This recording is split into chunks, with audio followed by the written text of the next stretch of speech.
Hipper's boxing in the house. We got Tom Loeffler, Christina Hammer in the house right here. I mean, this is what it's all about right here. Tom, a lot of stuff going down. This weekend, you got yourself that fight with Claressa Shields. How's this fight going down? It's a great fight. It's a great matchup. This is something you rarely see in the sport of boxing. You know, two undefeated champions in their prime, putting it all on the line to show who's the best in the sport. Christina's very confident. She's had a great preparation. Her trainer Dima is here. He's from Ukraine, but she trained. I know she trained in the Austrian Alps near the Klitschko training camp up there. And then she's been here for about a week in New York City, so she's ready to go. She's anxious, and she wants to prove who's the best middleweight champion. That's the key for the fighters. They got to be here 2 weeks before the fight when they're from overseas, so they don't get that jet lag. Not exactly 2 weeks, but yeah, like 10 days. Yeah, just for, like you said, with the jet lag. With New York, it's a 6-hour time difference. If you go to the West Coast, it's 9-hour time difference. So, but she's acclimated. She loves New York City. You know, she went to the Garden. When she went to the Knicks game, it was like she broke their 18-game losing streak when she went there for a home game. So she's good luck for MSG for the Knicks, and yeah, we love. You just dropped some knowledge saying that she was born in Kazakhstan. Yeah, she was born in Kazakhstan. When she was 1 year old, her parents moved her to Germany, and she's been in Germany ever since. I know a few things about middleweight champions from Kazakhstan, and I gotta say, Christina is great not only in the ring but outside the ring, as a very marketable, very charismatic champion. On that note, with Kazakhstan, your guy Triple G, Gennady Golovkin, signed another deal with the Zone, a big deal. Probably going to be fighting at the Garden. Yes. I heard there was a couple of opponents. I think he even said Zelensky was on the table, a couple other people. There were a lot of names. The great thing, Jeff, now about fighting Triple G is that it seems like people aren't afraid to fight him anymore. You know, people are actually calling him out. When he was chasing the champions were like nowhere to be found. You know, he was going to fly to the UK to fight Billy Joe Saunders, and then Saunders turned it down, Eubank turned it down, and you know, big offers, more than they ever made in their career. And then that's how the Kell Brook fight came into play. But you know, Christina has the opportunity to do what we couldn't do with Triple G, but Triple G is, fans want to see him back in the ring. They keep asking me when he's going to fight, where he's going to fight, who he's going to fight, and you'll see an announcement here pretty soon with Triple G.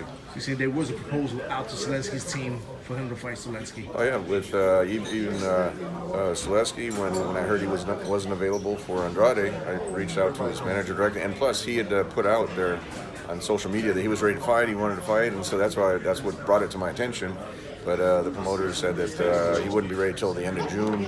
We're looking to do something with Gennady before that, so he was out. But you know, ever since the Proxa fight, you know, Zelensky's a great fighter, and so is you know how to say it better than I do, Skirmeta. Kamil Skirmeta. That one, yeah, Skirmeta, who's undefeated, and he's in the world ratings, and he was actually considered for the Cinco de Mayo fight last year when Canelo was suspended, and when the Nevada Commission wouldn't approve Munguia, and we were looking for opponents. He was definitely in the running for that fight too. So we have a lot of respect for Polish boxers. You know, Vitaly fought against Adamek in Wrocław, and Jonathan Banks fought against Adamek. So Mariusz Wach fought against Vladimir. So we have a lot of history with Polish boxers, and a lot of respect for the Polish boxing fans, because I think they're very knowledgeable. They follow the sport very passionately, and they're very knowledgeable about the sport of boxing.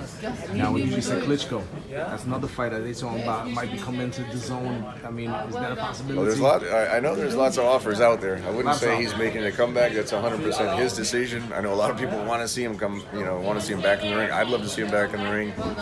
If he decides to come back, you know, he keeps telling me he's not going to fight. We see that he stays in shape. He trains, he spars with Usyk, so, but you know, look, Vladimir's accomplished so much in the ring. He has nothing left to prove. He's very smart with all the money he made and earned as a long reigning heavyweight champion. So he has, like I said, he has nothing left to prove. And if he decides to do it, it'd be great. I'd love to see it, but Otherwise, there are some huge offers out there for him, and it's really going to be his decision what he decides to do. But as of now, I haven't heard anything from Vladimir that says he's considering coming back. But he's flattered by the offers. Christina, how was this camp different compared to all your other camps? Yeah, I'm focused very well, more than 100%. And I trained a lot of time in Austria. Normally I train 1 week or 10 days in Austria. This time I was there 3 weeks, and I sparred with a girl from the United States. And I feel great. Preparation is done, everything is done, and now it's time to fight, and I can't wait for Saturday night. What are the strengths and weaknesses of Claressa Shields that you see? Yeah? What's the strengths and weaknesses of your opponents that you see watching her fights? I have to use my reach and keep distance, and that's the key of everything. A couple last words for your fans worldwide. Thank you so much for all your support, and hope you're supporting me on Saturday night. It's hammer time. Thank you, Tom. All right, Jeff. Thank you for everything, man. Always. Thank you.